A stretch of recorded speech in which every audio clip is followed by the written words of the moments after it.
Yo, what up, bro boys? We're back with another video. We're gonna talk about jig fishing.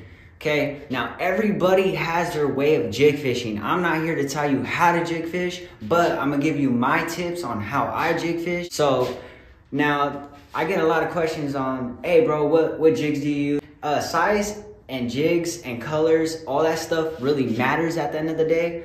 I mean, you can believe it or not. I know you've been to the lake and switched jigs or mini jigs and caught a fish. So if this is accurate to you and you're a beginner and you want to learn a little bit of things about fishing, then this is the video for you. So when you're out there with your buddies, you guys are bang fishing, walking around, throw your lure, whatever you got tied on, throw it all the way out there and let it pause for 3 to 5 seconds. That's what I do. And when it hits the bottom, and what that does is when it hits the bottom of the lake, you can see it. You can feel it in the line, it going through everything that you wanted it to go through. So that's key, guys. Always give it some time when you throw it out there. And then second, now I want to go over the second thing with you guys.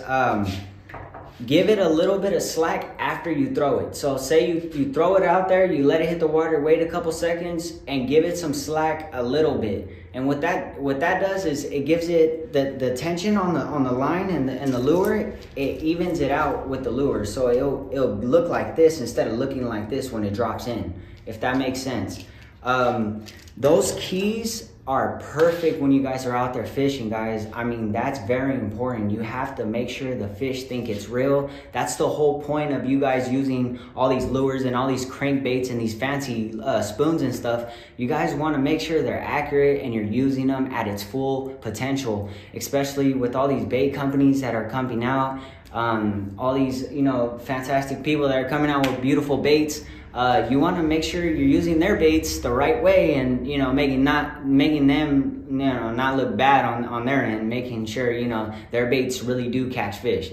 So I just want to give these tips to you guys because a lot of people have been asking how I'm catching these fish, and sometimes it takes a lot of patience or you're in the wrong spot. It always doesn't have to be the same spot that you always fish in every time. It could be different in this season, it could be different in that season.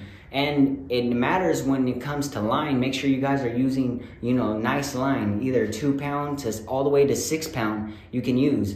Make sure you guys are using these tips, guys, because they're very important on the water.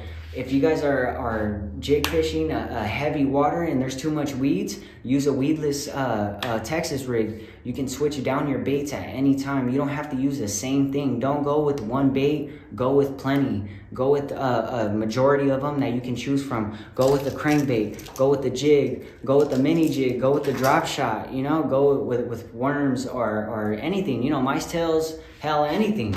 But make sure you guys are fishing them right.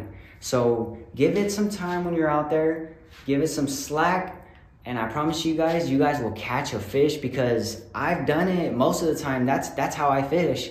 And I come on here and I tell you guys what I use and the stuff that I'm getting, the information that I'm getting, and I'm putting it on camera for you guys to watch. So you guys can watch it at home, and when you guys go hit that lake, you guys can use the same baits and use the same thing and get some fish, guys. That's what we want, right?